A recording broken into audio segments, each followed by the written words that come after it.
샬롬 할렐루야. 히브리어 단어 묵상 86번째. 울다. 예수께서 그가 우는 것과 또 함께 온 유대인들이 우는 것을 보시고 심령의 비통이 여기시고 불쌍히 여기사. 요한복음 11장 33절. 예수께서 눈물을 흘리시더라. 요한복음 11장 35절. 최근에 라디오 토크쇼에서 한 게스트가 100만 달러를 모금하여 시작하려는 자신의 새로운 단체에 대해 이야기하는 것을 들었다. 이 단체는 전직 정부의 비밀 요원과 전 네이비실 미 해군 특수부대 대원들로 구성되었다. 그들의 임무는 미국에서 납치되어 성노예로 팔려가는 6세에서 10세 사이의 어린 아이들을 구출하는 것이었다. 전 비밀요원의 모금 설명이 끝날 무렵에 한 청취자가 전화로 지금까지 살면서 그를 눈물 짓게 한 일들이 거의 없었는데 공경에 처한 아이들의 사연을 듣고 처음으로 눈물을 흘렸다고 말했다. 나는 그 청취자의 말을 들었을 때 히브리어와 아람어 단어 다마가 생각났다. 히브리어로 울다를 의미하는 단어는 바키이며 숫자 값은 32이다. 마음을 나타내는 레부도 숫자 값이 32이다. 고대 현자들은 울음은 마음에서 나오기 때문에 서로 관련이 있다고 가르쳤다. 바키의 어근은 바카로서 누군가의 앞에서 우는 것이다. 히브리어와 아람어에는 울음을 의미하는 다른 두 단어가 있다. 바카로 자신의 슬픔 때문에 우는 것이고 다른 하나는 다마로 다른 사람의 슬픔 때문에 우는 것이다. 후자는 전화를 건 사람이 아이들의 비극을 듣고 경험한 종류의 눈물이다. 성노예로 팔리는 끔찍한 상황에 처한 아이들의 고통에 대해 슬퍼했고 그들의 고통을 덜어주기 위해 어떤 행동을 취할 준비가 되어 있었다. 요한복음 11장 33절에는 마리아와 사람들이 마리아의 형제이자 고향 사람들의 친구인 나사로를 잃은 슬픔에 울고 있는 장면이 나온다. 예수님께서 그들의 눈물을 보셨고 그분 또한 우셨다. 이 구절에서 두 헬라어 단어가 울음을 표현하는 데 사용되었다. 마리아와 다른 이들의 울음에 사용된 단어다. 큰 소리로 애통할 때 들을 수 있는 울음의 유형이다. 예수님이 우셨을 때 사용된 단어는 조용히 우는 것, 조용히 눈물을 흘리는 것을 의미하는 어근에서 유래되었다. 아람어 성경은 마리아와 다른 사람들의 울음에 바카라는 단어를 사용한다. 이 단어도 마찬가지로 큰 소리로 울고 애도하는 것을 의미하지만 자신의 슬픔과 관련된 울음을 의미하기도 한다. 예수님이 우실 때 사용된 아람어는 다마로서 다른 사람의 슬픔에 대해 우는 것을 의미한다. 나사로가 어디에 있는지 알고 계신 예수님은 친구를 잃은 것을 슬퍼하지 않으셨다. 그러나 그분은 이것을 완전히 이해하지 못하는 사람들과 형제이자 친구의 모습을 그리워하게 될 사람들의 슬픔에 여전히 깊은 감동을 받으셨다. 다른 사람들을 위한 그분의 담화는 그분을 행동으로 옮기게 했다.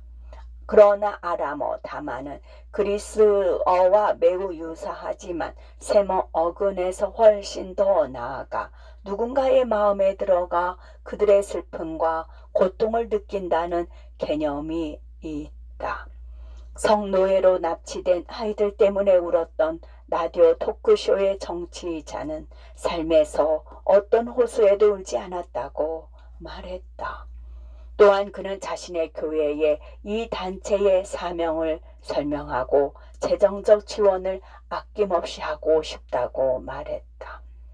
나는 이 사람이 사역에 대한 호소에 눈물을 흘린 것은 아이들의 슬픔과 고통 때문만은 아닐 것이라는 생각이 들었다.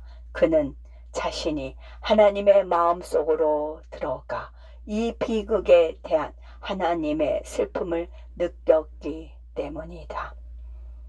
베네딕트 수도원에서 침묵하는 한 주 동안 나는 하나님과 서로의 어깨에 기대어 울기로 약속했다.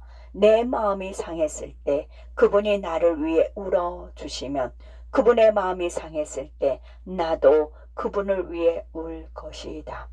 성노예로 팔려가는 아이들을 구출하는 단체의 자금을 지원하려는 남자의 이야기를 들었을 때 나 역시 이 아이들의 이야기를 들으면서 울었기 때문에 하나님께서 내게 약속을 지키라고 부르신 순간이었다. 나는 다시 한번 하나님의 마음에 들어갔고 그분이 아이들과 그 가족들의 고통으로 인해 우시는 것을 발견했다. 나는 많은 그리스도인이 예배 중에 혹은 어느 때 갑자기 아무 이유 없이 울음을 터뜨렸다고 말하는 것을 들었다. 어떤 사람들은 이유 없이 한밤중에 이유도 모른 채 흐느끼며 잠에서 깨어났다고 한다. 또는 평소에는 거의 신경도 쓰지 않거나 영향을 받지 않던 어떤 사건이 갑자기 깊은 슬픔에 빠뜨려 무겁고 비통한 눈물을 흘린다고 한다. 당신은 그런 경험을 한 적이 있는가? 예수님을 따르는 사람이라면 누구나 한두 번은 경험했을 것이다. 인간은 다른 사람을 위해 애도할 수 있는 능력, 즉 타마라는 공감 능력이 있다.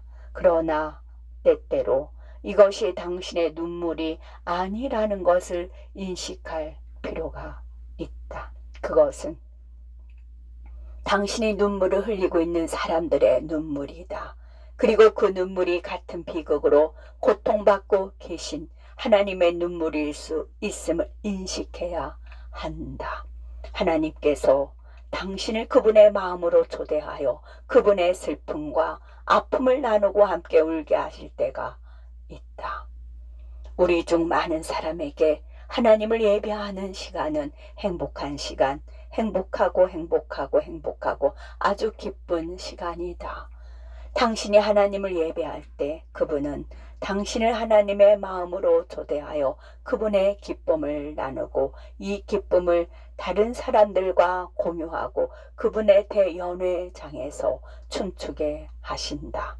그러나 그분의 마음에는 또 다른 방, 그분의 조용한 방, 그분의 우는 방이 있으며 때때로 그분은 당신을 그 방으로 초대할 만큼 충분히 당신을 신뢰하신다는 것을 기억하자. 다시 한번 묻고 싶다. 그분과 함께 기꺼이 울겠는가? 바울이 빌립보서 3장 10절에서 표현한 것처럼 그분의 슬픔을 함께 나누고 그분의 고난에 기꺼이 동참하겠는가? 예수께서 그가 우는 것과 또 함께 온 유대인들이 우는 것을 보시고 심령의 고통이 여기시고 불쌍히 여기사 예수께서 눈물을 흘리시더라. 울다. 아멘.